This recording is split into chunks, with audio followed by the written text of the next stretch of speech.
ሰውዬ ቃስ ብለህ ጠጣ እንጂ በኋላ ትን ብሎ አንተን ተሸክሞ ማን ሊወስድ ነው? አንቶኒ እኮ ነው ከብዛይ በቃ ከዚህ ቤት ከረገጡት ስንት ጊዜ ጸባይን አሳምር እንጂ በቧንቧ ማለት ነው። ጠላ ነው ቤተሰብ የቤታችን ካርታን አረብም ችግር የለም አይገባም እንዴ እዛ ጋር እኮ ፀሐይ ሲመታኝ እኮ ያገኘኝ እኮ። ኧረ ፊቱ ያስታውቃል። ወለት መታኛ በጣም የበሰለ ልጅ እኮ ወልጃለሁ እኮ ልጅ አለኝ ምን አለኝ ወልጃለሁ ከብጃለሁ። አንተ ቤት ሚላስ ምቀመሰልም ቁጭ ላይ ጠላ ጠጣላ ይኩ ልጅ አልኩህ እኮ ነው። ኧረ ዞር በልልኝ፣ ኧረ ዞር በልልኝ። ምንድነው ሰው ጋር ስመጣ ቅማላት አረገፍ አርገፍ ዘላት መጣም ማሳራት አልብሎም ታውቃለህ። ቁርስም የለም ይኸው ምሳም አልበሉም። እኔ አገባኝ ያለቴ አስለ ብሎ ለልቀይ ቆይ ሽጉጥ የለም በደፈው ግንባሩ በለደፋል እቤት ነው ወንድም ልንገር ያበላሻል። ከዚህ ሰውዬ ጋር እንዳትሆን አንተ ሂድልኝ እና ትድልኝ በቃ ሰው ጋባዥ አግኝቼ ነው በቃ ጥሩ ሰው ነው ይጋብዘኛል። በቃ ሂድልኝ ማቶ ነገር ይዤ ልመጣ ነው። ኧረ 6 ምንም አልፈልግም። እቤት ደግሞ ምን ነው አራተኛ ብርጭቆ እኮ ነው ሊያከብረኝ ይገባል እንዴ አንተ በቃ ሂድልኝ ማለት ታፈራ ከቤት ለምን ሂድልኝ በቃ እንዴ ምን ሆነ ነው አልነገርኩህ ነገር አለ እቤት የሆነ ሰውዬ ገብቷል ማዘርጋ ላያቸው ሰገባ ቦክስ መቶ ፍጥም ሚስቴ ጋር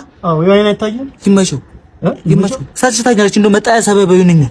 ይሁን እኮ አገኘው እናቴም አባቴም ሚስቴም እኮ እሱ እኮ ነው። ምን ቁጭ ብላችሁ ተጠዩ ይሄኛውን ጨርሱ ነው ይሄኛውን ደግማችኋል ያያችሁ እንዴ ቤት አለኝ ብለህ እንዳትመለስ። አልመለስም ቤት አለኝ ቤት እውነቴን ምን ከሚወል ግርግዳ ላይ ቢረጩት ይሻል ነበር። ምንም ነው የማይጠቅሙት ፎሪ እኮ ነው ጋቻ ራስ ጠጡ